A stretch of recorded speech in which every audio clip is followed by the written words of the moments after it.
Well, hey there, and welcome to episode number 501 of 6 Pixels of Separation, the Mirum Podcast. My name is Mitch Joel. It's Sunday, February the 14th, 2016. Happy Valentine's Day, all you lovebirds. Let's get on with the show.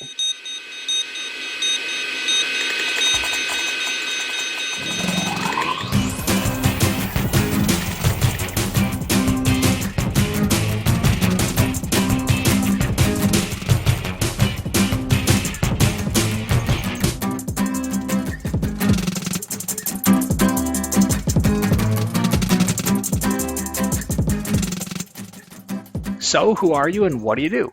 I am Scott Monty, and I help marketers and communicators at brands and agencies see through the glitz of technology to embrace what I like to call the basics of what makes people tick.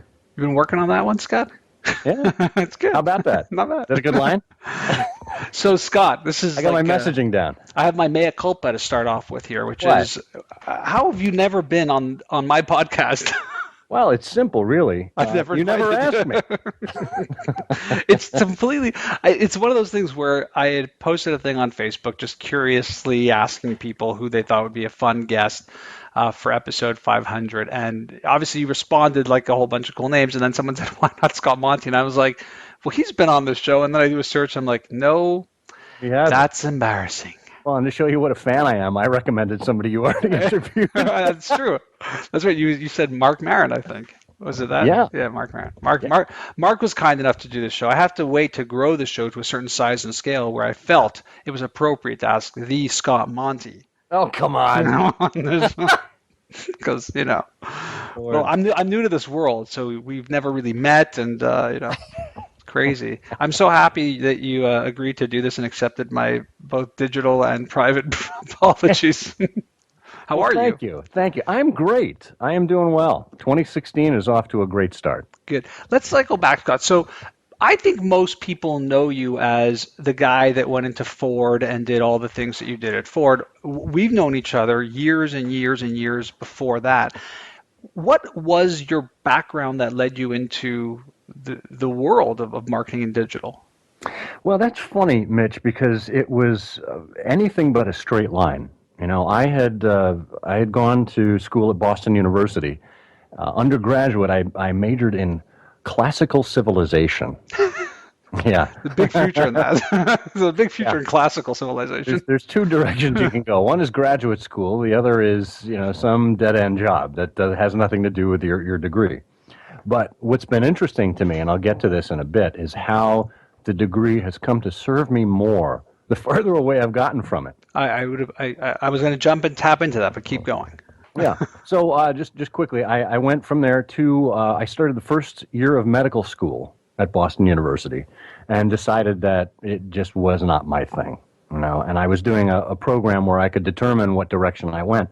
So I turned it into a master's degree, because I basically took the first year of med school, threw in a thesis, and I said, well, I don't just want to leave with a 1-year master's degree in medical science. What am I going to do with that? So I coupled it with an MBA at the business school, figuring that with managed care, the direction that it was going in the mid-'90s, needed administrators who understood the scientific side of medicine as well as the business side.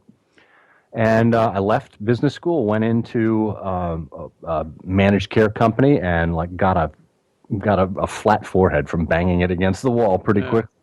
And from there, I went into biotech and medical device consulting. And from there, I went into an agency that specialized in B2B stuff in healthcare and high tech. And that's where I got the social media bug, working on the high tech stuff. I started paying attention to... What year was that, Scott? Oh, boy, that was in the mid to early 2000s, so around 03 or so.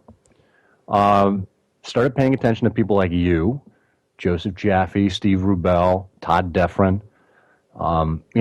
Shell and Neville, for sure. Absolutely. Because that was, I think, our initial connection was through that. I think you're right. I think you're right, because you and Joe were doing your dual podcast, which I'm glad to hear you continue to do that from time to time. Someone has to wake Joe up. It's going to be me. And I had heard Joe speak at an ad club event in Boston.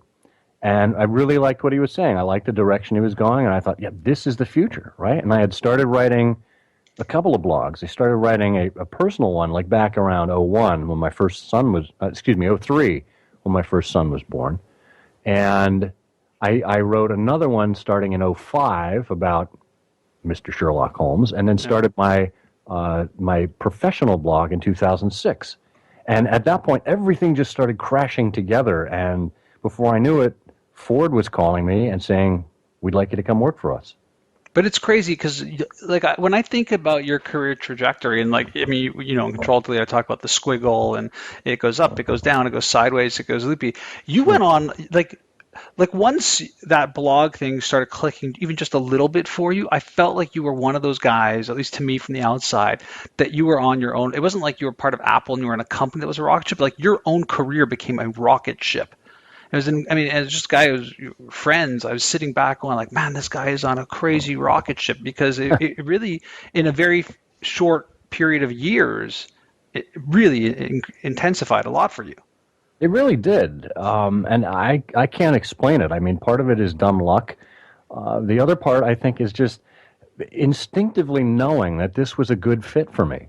Right. I mean, people talk about, yeah, do what you love and you'll never have to work a day in your life. Well, we don't all get that opportunity. And quite frankly, as you just heard, I just kind of backed myself into it and it landed in my lap. It wasn't like I had this master plan from the beginning. And I think that's one of the greatest lessons I've learned in my entire career is that keeping yourself open to the possibilities of the world around you and understanding trends and looking at where the marketplace is going, you can then position yourself to hopefully be effective in whatever way the twists and turns take. And if you're smart about it, you can take advantage of it along the way. So it's fascinating to me that you're busy banging your head into desks and walls at the earlier job, and yet you go into an organization like Ford, which was fundamentally nascent in social media. It was automotive. We're talking, I mean, while you were there, you went through the whole bailout chaos of the automotive industry that Ford obviously didn't take part in, but was still sort of lumped into the sort of negativity. Mm-hmm. I always say, and I know you've talked about this too, that it's not that brands embraced social media, that brands were dragged into it kicking and screaming because they had to react to this sort of new thing that was happening, whether it was blogging or early days of social. What happened in that type of organization that allowed you to have both the personal trajectory and what was the willingness? Because Ford really, I mean, it's a case study. We all talk about it. People want to talk to you. People want you to talk about it because of what happened there. I know you've told the story many times, but I'm more curious about like internally now that you're out of there. What do you think you saw in this massive organization? Why were they so open to it? Why were they so open to it? What was the perception reality? That type of stuff. Well, I think the stage was set back in 2006 when Bill Ford, the great-grandson of Henry Ford, stepped aside as CEO. I mean, that alone took a major dose of humility to say, look, I'm not the right guy for the job. It's a family company still. I mean, it's publicly owned, but the family still controls the majority of shares. And he brought in Alan Mulally, who had been at Boeing for 37 years, and said, look, this is the guy for the job. And Alan came in, and Alan's philosophy was, look, we need to be completely honest and transparent about what's going on in our business. And that means not only with the public, but internally with each other. We need to have some accountability, and we need to share knowledge rather than hoard knowledge, right? That was a big issue at Ford. And he basically brought in the very traits that we've all espoused in social media: transparency, sharing, openness, feedback. And it was so refreshing. So right off the bat, you've got leadership at the company that understands that things have to change and that there's a mandate for change. When it came to communications and marketing, the company very well knew that it was getting outflanked by the likes of General Motors, for example, which was very well known in the blogging space. And they had a couple of issues that tripped them up in terms of crowdsourced video, but they were they were quote unquote too big to fail in social media as well. And Ford knew that it had to come from behind. And my name was out there. And I think our mutual friend Maggie Fox was working with them at the time and recommended that they call me up. And when I got there, I was impressed not only with obviously the level of sophistication and knowledge that everyone had, but more importantly about the passion that they had for the company. And that struck me because I think back to it. I think you can't. I mean, you can manufacture certain elements of behavior and make people do something, but you can't manufacture passion. That's either there or it isn't. And there was a great deal of respect that they all had for Alan Mullally and his whole leadership team. And when they brought me in, they basically let me do whatever I thought was necessary in order to bring the company up to speed. And part of that happened under, as you say, under the carpocalypse, where we just had to be out there every single day doing digital hand-to-hand combat. And I put my own reputation on the line because I believed in the company, I believed in the leadership, and I knew that the company had a plan in place to get out of the mess that it was in. And it was just a matter of putting myself out there as a human being to put a face in front of Ford and tell people that it was going to be okay. I felt that was such a contentious thing, by the way. And I think you and I've talked about Why it is privately. that? We talked about this privately, and we can have our airing of the grievances because we just passed the Festivus season, I guess, right? Scott, look, I love you, and we've been friends for a long time, and I just suddenly was like, oh, it's like a picture of Scott and a Ford logo, and suddenly his feed is all about automotives and cars, and that's not why I'm following Scott. And I wasn't necessarily on that bandwagon of information I wanted. And again, it was a different time in social media, it was a different time in digital. And we say this all the time, right? If you're not interested in someone, unfollow them. So I didn't obviously unfollow you because we're friends, but in my brain I thought, well, yeah, it was a lot of the things we just talked about. What if he leaves? What if he gets dismissed? What if it doesn't work out? What if it's not the dream job? Because everyone loves to go on Facebook and go, I'm really proud to make an announcement that I'm now working at, and then 3 weeks later it's like, unfortunately, it's like this whole sort of thing. And I thought, wow, like I thought it was really brave of you. I thought it was brave of you to use that and leverage that as you as an individual versus, hey guys, if you want me, I'm at Scott Monty, and if you don't, I'm Scott Monty Ford. Like just something like that. Yeah. And I really did. I thought it was really contentious and brave of you. And I did think at the time that people who really like Scott might not like this. And I wasn't necessarily a fan or not a fan. I just thought like, well, that's not the content I want from Scott. So you're like, screw that. I'm not inviting him on my show. Yeah, exactly. That was the ban was lifted. Right. But it's an interesting thing to think about because I think people sometimes do. They sort of toe a company line, and you're told to, and sometimes the authenticity can get tarnished. Well, that's just it. The reason they hired me is because I was Scott Monty. Not that I, was all that, but I mean, they hired me because I had a particular set of skills and talents, and I had a community of people behind me, small as it was at the time, back in 2008. You should always say that line with a Liam Neeson voice. I have a specific set of skills and talents. I have a specific set. But the way I saw it is, look, this is my life. This is who I am. Yeah. And 12, 14 hours a day, I'm dealing with crap that's going on with Ford. And look, I either have to be completely open about it, and you could, if I did the two separate feeds, and you got the sanitized Scott in one place, that just wouldn't feel authentic to me. I agree. And I absolutely got the pushback. Well, what happens when you leave? Well, I said I have no idea if and when that day is coming. We all know now that it did. But look, we had to prepare ourselves for Apple without Steve Jobs.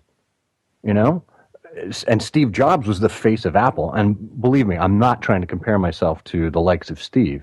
But this is the issue that you come up against when there's personal brand concurrent with the corporate brand. Exactly. Yeah. And frankly, in my experience, I found that people appreciated that more because they knew there was a real person they could reach out to if they had an issue, if they had something they were thrilled about, if they had a family member that wanted, hey, talk to Scott. I know him. He works at Ford. And that's the big thing, too, that it's sometimes hard to frame because, here we sit in 2016 and we go, yeah, well, a lot of businesses have faces to it. Back then, it was very different to have somebody like you being any form of human within an organization the size of Ford. And again, it's not like it was that long ago, but it was long enough ago that that was still very unique. We didn't know the people behind these Hmm. branded pages or whatever they were.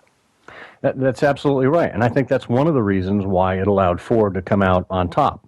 First of all, like I said, good leadership, great plan, good products, but the company differentiated itself by not taking the bailout, right? Then, I was doing my thing as kind of the lone individual, as you just said, out there representing the company. And you put those two things together, and then you get into the following year when Ford launched the Fiesta movement, which was a groundbreaking marketing program at the time, brought 100 cars over from Europe, made them exclusively available to 100 individuals, right?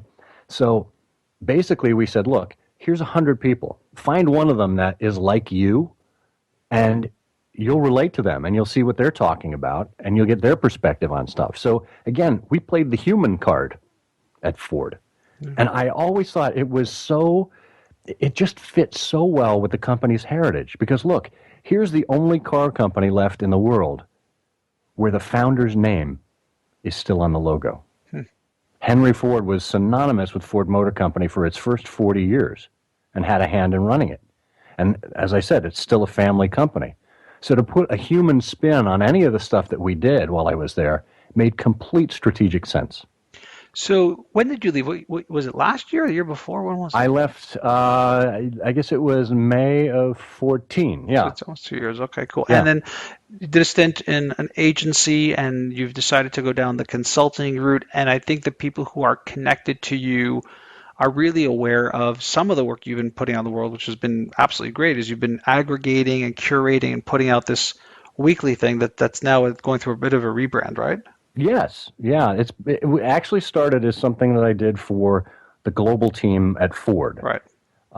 It was a newsletter that summed up, all right, here are some of the changes in the industry you need to know about. And internally, I would put together a summary from each of the regional teams. So we all had a sense as to what we were all working on, right? Just that knowledge sharing. And I became quite adept at sourcing and curating and having some commentary on the news of the week. And for a long time, it was called The Week In. I think it was the Week in Social, and it was the Week in Digital and Social, and the Week in Digital. And because my interest and my expertise goes beyond digital and beyond social, I wanted to rebrand it. And just at the beginning of this year, I launched it as, wait for it, the full Monty. No cliche. Virtually everything. No, not at all. But the subtitle is Virtually Everything, right? And that's a nod to, kind of this virtual world that we live in. But that basically I give you just about everything you need to know to become an intelligent and well-reasoned human on a Monday morning. And so now that project continues to go. You've done a Patreon, I don't know what they call it, so people can subscribe if they want to get early access to it. That's still going, doing live videos to support it. Is the idea just to sort of build the database, build the thought leadership?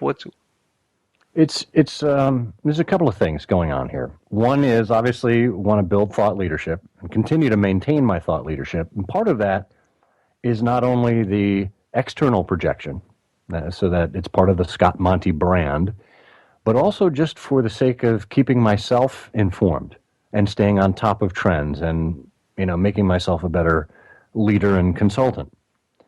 It also acts as a lead generation machine, as you can imagine. Folks will see some stuff from time to time and get in touch with me, or even let me know that it's something that they've recommended that their entire team subscribe to. Last year I saw a whole influx of email addresses from Google, for example. And I was like, whoa, somebody at Google is recommending my newsletter. That's an amazing thing to me. To think that, some yokel from a small town in Connecticut who grew up picking tobacco, believe it or not, is now able story. to have that. It is. I know. Is now able to have that kind of impact. I would have never predicted that years ago. Same as the classics degree. Like, what are you going to do with that? Go back to that because you sort of hat tip to this idea that it's served you well, and while we were joking about it, my brain, I thought actually studying classical civilization probably gives you a really good indication of where technology's at, because if there's ever going to be another moment in our lifetime where we're trying to build a new civilization, it's going to be it's digitally, and we are these architects of this brand new world, and I'm presuming the alignment is somewhere with that. That is certainly part of it. But the farther we move away from our ancient ancestors, I think the closer we become to them. And I saw a quote, I think it was midway through last year, where the person said, the more advanced we become in technology, the more fundamental human communications are. You know who said that? Angela Ahrendts, Senior VP of Retail at Apple. Apple, formerly Burberry. Right. Exactly. So if a leader like that understands this combination of the digital and the basic, where we came from, the old cliche that those who do not know history are doomed to repeat it. I look back at my classics education now, where, I was taking courses in literature and drama and architecture and civics and things like that. And I realized that the more technology changes around us, the more it becomes apparent to me that we still hold on to the same fundamentals that we've always had as human beings. All right. One of my favorite marketing quotes of all time, and you've heard me say it before, I'm sure. If you wish to persuade me, you must think my thoughts, feel my feelings, and speak my words. That was said 2,000 years ago by Cicero in ancient Rome. This guy who was one of the most persuasive public speakers of all time. He knew how to get inside people's head.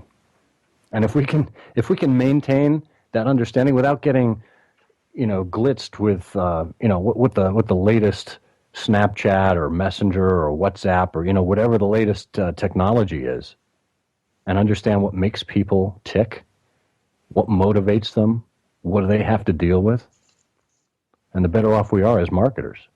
Do you think that that's the? I mean, I don't disagree with that. I just think the landscape has so fundamentally changed that you could actually have that information and understand your consumer, and just because of the sheer volume of everything, still be unable to reach them. We used to argue that the cream always rises to the top, and I just True. don't know if I believe that anymore. There's again, I've said this before. There's so much cream at the top. There's a ton of killer content, and we're not going to get to it all, and it's hard to. You could know your customer so well and be screaming or not screaming or be engaging and still just not be able to break through. It's much more complex, our world now. Well, here's the thing. I agree with you fundamentally that good content comes through. It doesn't necessarily go to the top anymore. Right. And I know this is a discussion you and Mark Schaefer had, that the cream. No, I'm just kidding. Mark, I'm coming for you. The cream doesn't rise to the top. The cream spreads everywhere, right? And it's so dispersed that it's more difficult to find. And I saw our good friend Jay Baer write about this last week, and I saw an article in The Guardian at the end of last year claiming that 2015 was the year of email. Jay claims that 2016 is the year of email. Well, look, I've been doing this weekly newsletter for 3 years now, and I can attest to the power of email. Let me tell you. Why? Because it's intimate. It still gets to where it needs to go.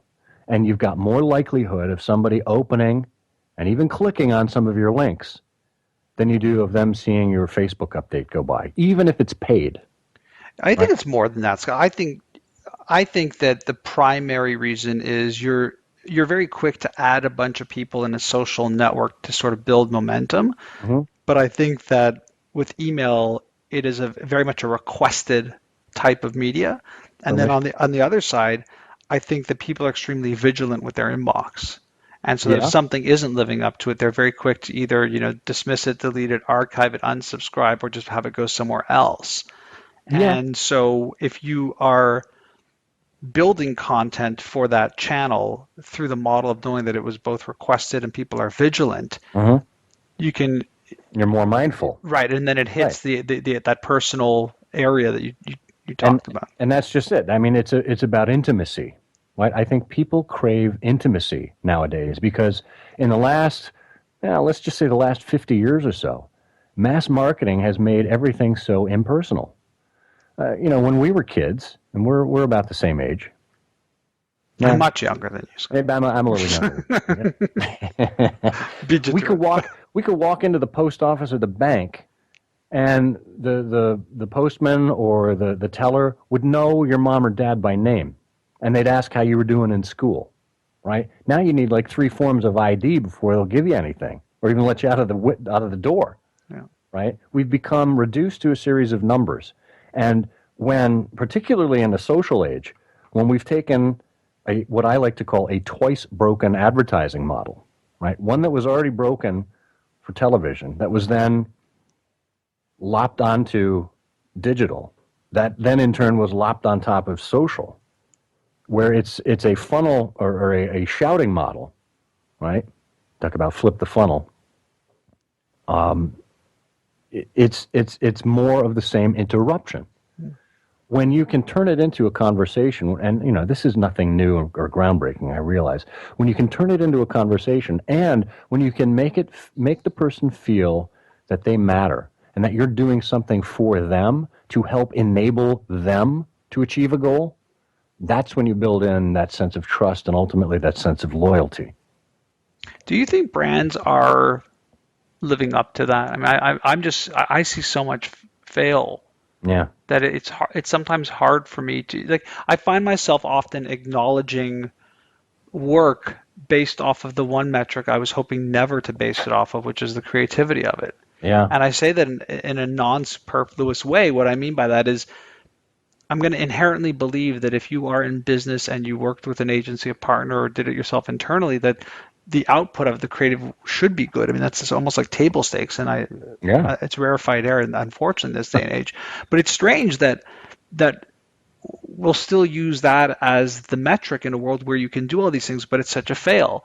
And it's like the way I always look at it is it's completely the digital fault. I'll go look.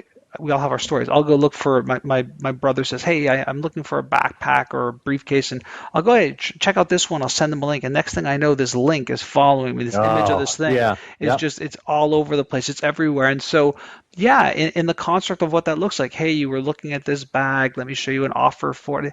But that context of understanding what I really was doing, and I can't expect a stupid ad to do this, Right. but it's like the Well, response to what you're saying, the output of that is actually terrible sometimes. it can be. It can be downright annoying. To the point where, look, if you've and we used to do this at Ford all the time. We would have a big news announcement, and then there'd be a spike in earned media, and then the marketing team would go and they'd turn on some ads that were relevant to that. Suddenly, because people had read about it in the New York Times or Auto Week or whatever it was, and then they saw the ads, that association would be made, and it would be more powerful together. What you're talking about is kind of the flip side of that, where you go and you seek something out, and then you have no control over what happens in the user experience on the internet after that. And to me, you can't necessarily blame the creatives in this. I mean, they've already done the creative, and it's in the can, and it's waiting to go. I think we can point our finger at technology, and frankly, if the ad tech companies got smarter about, like look on Facebook where they've got those stupid trends where I get to see that Kim Kardashian has Crazy. posted another selfie of herself. Really, that's a trend? Right? If you click on that, and Facebook will give you like a drop down of 5 different things. I don't want to see this anymore. Why? I've seen it 15 times already. It's irrelevant to me. It's annoying. It's spam. Whatever. What if we could take that and put that on every display across the internet, right? So if you saw those, the header and sidebar ads that you're seeing, the display ads, what if you could turn those on and off? And I know some of them do, but they're limited in nature, and they're more annoying than anything else. So when you think about what really works or what is missing, where do you see things? And I'm asking you this obviously because you talk a lot in your work about the sort of the blind spot of the marketers. And I think that there's a lot of blind spots. Yeah, yeah, and I think not to beat you up for this, but marketers get so enamored with the creative that there is nothing can make them see anything else. They are in love with what they have created, and inhabit a world where they just look at themselves and other marketers' work. Well, that's not where most people live. I got into a conversation with somebody as CES was getting underway this week, and there was some new live stream technology, MeV, I think, and he basically said everyone says, or the talking heads at CES now say, MeV is the latest platform. Periscope is going down. Everybody's on MeV now. I was like, really? Get out of your bubble. Get out of the fishbowl that you're in and understand how the masses are perceiving this. I guarantee you the masses don't even know about MeV, let alone using it. Probably. Well, that too, right? I mean, look, Facebook video, live video is just starting to roll out to the main users right now, to all of the members. So, to me, that's always been a thing where marketers seem to be creating content for themselves, not for the consumer. And they'll do all the research and say, yeah, okay, we've got the data on this and we know what this type of consumer would want. But in my experience, I've just seen marketers looking at it through their own lens and not literally putting themselves in someone else's situation. Okay, but there's a problem with that. The problem with putting yourself in the customer situation is that the customer actually doesn't really want anything from you. Well, I mean, I'm not true. Joking around. I'm being really customer serious. They have wants, they have needs, they have things they're trying to get through every single day that don't involve your brand, right? Okay, yeah. Exactly. So keeping that in mind, if you know that's their motivation, I got kids to pick up from school, I got dinner to make, I got errands, I got 5 meetings, why do I want to have a conversation with a soda can? Right? Well, what if what if that soda can had a joke that lightened up my day for a minute? Humor is one of the most effective, if done well, one of the most effective emotions to tap into. What if that soda can could help me do something I'm trying to do faster, right? If it's a caffeinated beverage, for example. What if it can help me reroute my what if they did a partnership with Waze, for example, and got me to a destination more quickly, right? Now you're talking. Now I see some value being created and not just, look at us, we're the greatest thing since, carbonated water was invented. So look, one of the things, I love this idea of the twice broken system. I think it's completely awesome and true and real. And yet we talk about the things that we can do, but you're the first to talk about how there's a broken promise with digital. So I always struggle with this because I'm with you. I'm the one banging the drum too. I'm selling it every day. I sell it publicly. I sell it privately. It's given me an amazingly powerful career that I love, and I really do. I love what I do. But that idea of the broken promise of digital also frightens me. Why is that? Because when we started down this road, the thing that made digital real to me was twofold. One, it was something that I talked about over 15 years ago, this idea of real interactions between real human beings, which, again, I think you have a very special case study with the work you did at Ford and the stuff you've done beyond that for sure. The other side of it was the information. So we'll call it data today. But the information to understand what was happening behind all of the views, clicks, actions, and the ability to take and optimize, to do something more relevant, more targeted, even from a branding perspective. Yeah. And going back to that sort of, how good is the creative, how many people clicked, how many people bought, I feel like it's such a letdown, and I don't see anything with all of this marketing automation and the world we're in, programmatic now, that is lightening that load. That's making me feel like, okay, well, finally now we have the technology where it's actually cost efficient to do it that way, so we're going to do it that way. It's like, no, we're still talking about the word impression. Yeah. as if it's a repetition. How many impressions did we serve versus what kind of impression did we make?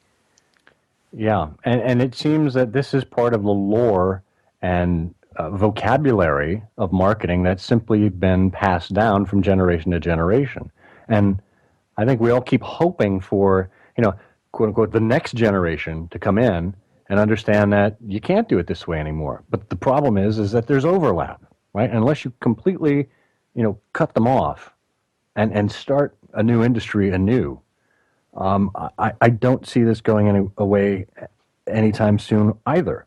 Yeah. I saw a recent study from the CMO Club looking at digital advertising insights. And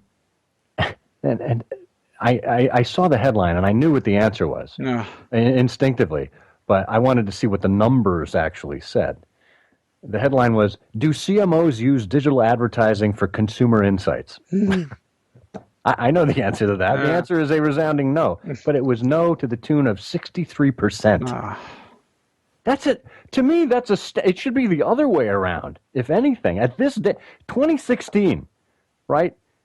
And as you said, you've been saying this for 15 years. And guys like you and I and people we know, we're all beating the same drum. But there is no incentive to change. And I don't know what it's going to take outside of a full-scale revolt or clients specifically asking for another type of assurance that goals are being met. And then again, it goes back to the agencies. Where are you leading your clients, and how are you getting them to think about this stuff? So what is one of or two of the answers that you have in a world where you have all this efficacy, you have all this technology, you have this ability to capture, engage, connect, do all these things, and yet if we are to sort of freeze a moment in time, like, I don't know, how about this very moment when all of our industry is converged on an area of this planet known as Las Vegas, and all they're talking about are things like drones and wearables and connected devices. And these are people who are still sending the same email to their database of 50,000, 500,000, 5 million.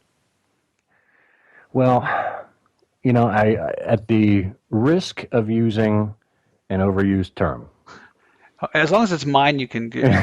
I love it when you do that. You get a royalty on this? Is that how it works? Ding!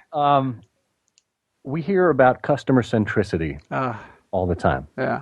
But the reason you sigh and ugh like that is because there's no meaning behind it. There's no teeth to it. If you're truly customer-centric, you are customer-centric in every single thing that you do. You don't just do it because it's a marketing platitude. And to me, if you want to be customer-centric, then you take the data that you're collecting now. You take the conversations you're having in the social space. You take the email that you're sending. You take the call that came into your customer service center. You tie all of this together in a back-end system, right? And this is where it really gets critical, because that's what a company can do internally. Externally, how it matches with the ad technology is absolutely critical, because what you were talking about a few minutes ago about intent is extraordinarily important. How are we to determine intent? And how can we, I don't know if you can do it from a programmatic standpoint, but from a customer experience perspective, how do you allow the input that then works its way through the ad tech system into that back end system that I was talking about at the client end, so that Mitch doesn't like to see ads based on a certain action he's just taken. But there's another side to this, Scott, and I'm very fortunate that one of my business partners was one of the original people who built the direct marketing practice of a major agency. And he would often lament to me the stories of testing, because it was direct marketing, so it was mail and envelopes and all this sort of stuff. Mm-hmm. And they were very, very scientific, analytic, and data-based in a world that really didn't have computers at all. And they would know the threshold by which, you could do more of these changes and more of this customizations, but it doesn't really increase whatever conversion was back at that point. And I Uh-huh. feel like we have all this technology and all this data and all of these servers and all this stuff, and we're trying to get this down to like that classic one-to-one, Peppers and Rogers model. And I Yeah. love that. I think it's very romantic and it's fun to do. But I also then sort of flip that, and as a marketing person who has spent my years and my life in the trenches, I go, for what? For Yeah. want of what? So now we know exactly how to reach the influencers here. My favorite example for these bran flakes that now have dried raspberries in them. Like maybe it's not that. Maybe it's actually more simplistic and it's just about, yeah, I just have to get the message out there. I'm gonna have to buy some TV spots. I'm gonna have to buy some magazine spots. I'm gonna have to, have some banners splattering across those relevant places, wherever format of online they take. And I think that we sometimes get allured by the technology, the data, and the platforms that Yeah. make us think that what we're actually doing has to be that scientifically perfect when sometimes it doesn't. This new car now has Wi-Fi built into it or whatever it is. Like it's pretty basic. Yeah. I would agree with that. But I'd also tell you that, See, I'm trying to go back to a classical yeah, civilization. right. You see how I So, full circle that for you? couple of things. It comes down to intuition and art, right? And Right. this is marketing is just as much an art as it is a science. As much data as you want to throw at it, to your point, you need to have some sort of institutional understanding and some sort of gut feeling for how this stuff works out. And I just read an article, and it's going to be in my newsletter this week. I apologize because it's not top of mind, but it was this notion that marketers need to trust their gut. If you're a good marketer, you have the knack, you have a sense for how this kind of stuff works, right? So to your point, how much farther do we need to push that boulder uphill? The other thing I think too is that when it gets right down to it, a lot of marketers are still in this notion of storytelling, another overused word. Yeah. Who's the hero of their story? It's them. The cash register is Well, yeah, ultimately, you hope, right? But who wants to hear a story? If I met you at a party and every story was about me, that's not going to that's not going to endear me to you. brought to you by Ford. Yeah. Right, right. If you are able, as a marketer, if you're able to make your customer the hero, make them, and again, customer centricity, right? Make them the center of your story and of your world. They're going to want to come back and hear more because who doesn't want to hear more about themselves? Yeah, so and again, I come from a bit of a different angle. My angle on that type of conversation is I think there are brands that will have a higher propensity for people to want to engage and be back and forth with it. I think that there are some brands that have a level of something to it that actually can build some semblance of community. In fact, in the car business, you see there's certain car lines that people sort of have this legacy with, whether it's Jeep or even a Mustang or whoever knows, there's a community around that. And then there's just sort of information.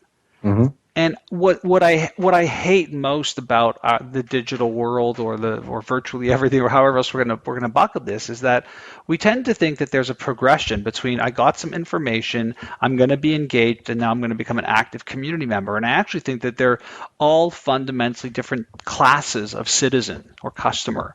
Yeah. And people struggle with this all the time because I'll sit in meetings and people say like, oh, we need to reach the influencers. I'm like, yeah, you know influencers are interesting because they're influencers in their own way. They're not necessarily influencers for your brand. Right, And right. and not only that, but most people don't have any aspiration to be that much of an influencer. Like I can talk about Right. brands that I deeply love, Moleskine notebooks or Moleskine, how do you pronounce it? Field Notes. I can talk about brands like Apple. I could talk about brands like Netflix, but I would never classify myself as an influencer, and I'm not nerdy enough to want to be a part of any community. Like, oh, what's the latest Moleskine? Is it going to be Star Wars? Is it going to be Charlie Brown? Like I don't have that in me, but that doesn't make me. It makes me just a certain type of customer. But there is this thing in our world that says, well, once I capture that email address, I'm going to put you on this, they'll call it the customer journey, whatever it is. That I think it's such a false. I think it's such a false god that a lot of brands can't live up to. And I think nurturing community is great. I Mm-hmm. think nurturing influencers are great. I Yeah. think nurturing regular customers are great. But this idea that there's this trajectory where suddenly everybody's going to go on Facebook and talk about your brand, and we've created this beast, is absurd. Yeah, and to your point, I think that looking at the classes or levels of influence, and understanding where they fit into your overall business strategy. We used to use a very simple pyramid model, where the bottom layer, the foundation, was our fans, and you could say those are Facebook fans, just as a proxy, but it's people with a loose association who are okay hearing from you. Next layer up, you've got advocates, and we define that as people who would do something on your behalf if asked. They will Okay. do your bidding. Yes. And then the layer on top of that is influencers, people who themselves have their own unique audiences. Right. Now, I think there can be a progression, and the reason it's a pyramid, obviously, is because it gets smaller as you go to the top, right? For sure, and you can tip there's people a progression in. I get from, that. Yeah, there's a filter. There's a progression from fan to advocate, but not necessarily from advocate to influencer. And when you're working with influencers, and this is something I counsel a lot of brands on right now, is that, and we did it for years at Ford, is that's a completely separate entity, and it usually helps to drive some sort of other level of awareness, whether it's a product launch or a news announcement or whatever. You're working with these people because they can reach people that you cannot. But don't you think? And it's transactional, right? It's not relationship driven. It's a transaction. But don't you think that community members are another box? Like you could, we'll just use the example because it's real. Like a Ford Mustang, like I'm just in the community. I love muscle cars. It's my thing. I bought one. That doesn't mean I'm an influencer, right? It's not like some people listen to me and do it. It just might mean that I'm very passionate about the community. You could be part of the Lego community. I've seen this tons of times, but these people are not influencers. And yet you'll see people who are massive Lego influencers who are actually not really in the community either. Right. They're not in the nitty gritty of it. It's like a thing for them to just be hyping stuff. It's like a Venn diagram where there's, a couple of overlaps, but in some cases, no overlaps at all. When I first got to Ford and we started, the company had an annual media drive day in the middle of summer, getting ready for the next model year. And that's where all the auto journalists would come in and, see each other and drive the cars around the track and whatever. And I raised my hand. I said, can we bring some bloggers in? Well, what do you want to do that for? We already have auto bloggers coming in. They're part of the thing. I said, no. I want like mom bloggers and techies and people that are in the green space, right? That fit into the whole quality, green, safe, and smart pillars that Ford was talking about. Now, does that mean that we were expecting them to get on board and buy a Ford within the next 2 to 5 years or whatever it was? No. Right? We were there because they could help tell our story believably to their audience. And if they ever got looped into the whole customer journey, I would be horrified because that was not the initial intent. And it's also a radar, right? Like you're on a radar that you may not have ever been able to have access to. And there's this little window of time that enables you to introduce a sentiment to a group that has a similar sentiment that may not be, let's say, a customer or a part of that, but again, just being on that radar is a big catalyst. I mean, I think the problem here, I've mentioned this word a lot before with others, is fit. Like the problem with most brands that I see is that they don't understand the fit. They're like, I sell X, I want to speak to Y. Okay, fine, but what's it? Like you said, the Venn diagram, what is the connective tissue in between those two that you can do? And this is where creativity is a huge part. How can you inject creativity to make that bridge? And I don't mean real in the sense of it wasn't real before, but actually active, if you know what I mean. And the failure in that execution is also like it can typically be atrocious. Yeah. No, I've seen it 100 times, and 99 times out of 100 it fails. It's the ones that get it right that are the ones that are worth talking about. And that's why there's so few of those. Yeah, it's crazy. And that's the thing that frustrates me is as we see this evolution of technology and as we see things like trust and the ability to connect with loyalty and actually understand things like the customer experience and to get better at storytelling. I mean, these are tools. They're not tools. No, I'm not. They're gifts.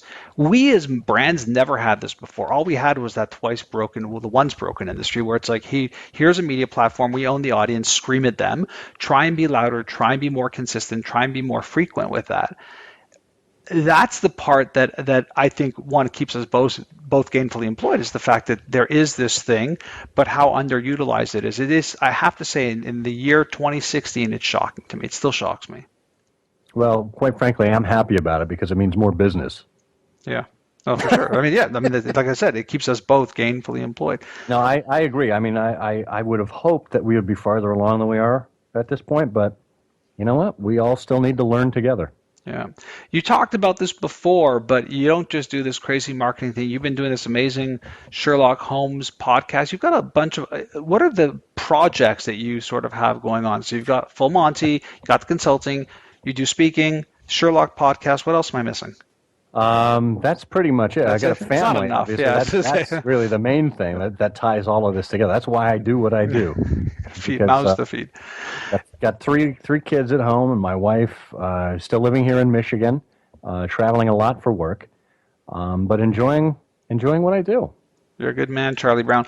Scott, let people know where they can best connect with you, and let's agree that we should never make the mistake of waiting over a decade to do something like this. This is not embarrassing enough. No, that's fine. You can find me at scottmonty.com. There you can look at the link to subscribe to my newsletter, The Full Monty, which comes out every Monday morning. And if you're into Sherlock Holmes for one reason or another, the premier website and podcast about all news related to Sherlock Holmes and popular culture can be found at ihearofsherlock.com. People don't know this, Scott, but you and I speak very, very frequently, and we always have conversations that are extremely stimulating. I love the fact that I think we let people share a little bit of our crazy conversations that we have on the several times a year when we get a chance to sit down together. It was a lot of fun. Yeah, absolutely. This is the first time you've hit the record button, though. I know. Thanks so much for doing this, Scott. Appreciate it, Mitch. Let's not make it